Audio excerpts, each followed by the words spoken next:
Hybrid ગાંજાની supply chain તોડવા સુરત પોલીસે કમર કસી. ગુજરાતના યુવાનોને નશાના રવાડે ચડાવનાર હવે પોલીસ કાઢશે છોતરા.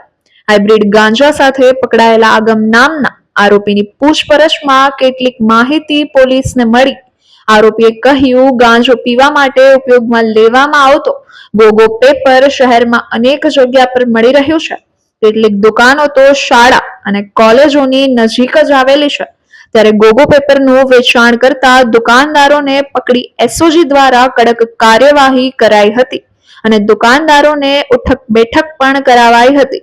છતાં પણ કેટલાક દુકાનદારો આ ગોગો પેપરનું વેચાણ કરતા હોવાનું ધ્યાનમાં આવતા ફરી પોલીસે કોમ્બિંગ કર્યું હતું, જેમાં સ્વિગી, ઇન્સ્ટામાર્ટ અને ઝોમેટોના બ્લિંકિટ પર પણ તપાસ કરવામાં આવી, જ્યાં ઓનલાઈન ગોગો પેપર વેચાણ થતા હોવાનું સામે આવ્યું છે. આ બાબતે હવે ઓફિશિયલ એક નોટિફિકેશન પોલીસ દ્વારા આગામી દિવસોમાં બહાર પાડવામાં આવશે. નોટિફિકેશન બહાર પાડ્યા બાદ યુવાધનને નશામાં ધકેલનાર તમામના પોલીસ કાઢશે છોતરા. એક મહિનામાં જેટલા પણ લોકોએ ગોગો પેપર મંગાવ્યા છે તે તમામનો ડેટા પણ પોલીસે મંગાવ્યો છે. આ ઉપરાંત આ પ્રકારની પ્રવૃત્તિ કરનાર તમામ સામે વધુમાં વધુ ગુના દાખલ કરી પાસા હેઠળ કાર્યવાહી હાથ ધરાશે.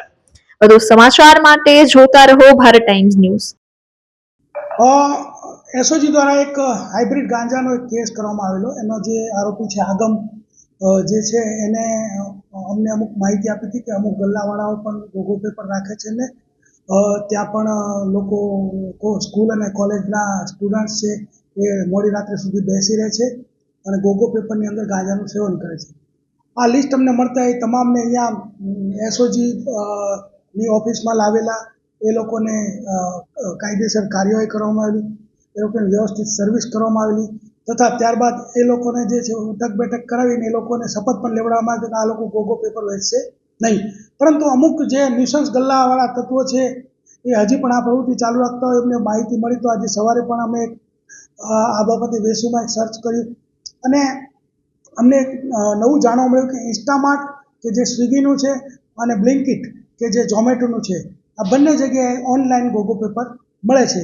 એટલે નજીકના ભવિષ્યમાં જ અમે આ બાબતે નોટિફિકેશન કરાવી અને તમામ ઉપર વધુ કડકમાં કડક કાર્યવાહી કરીશું.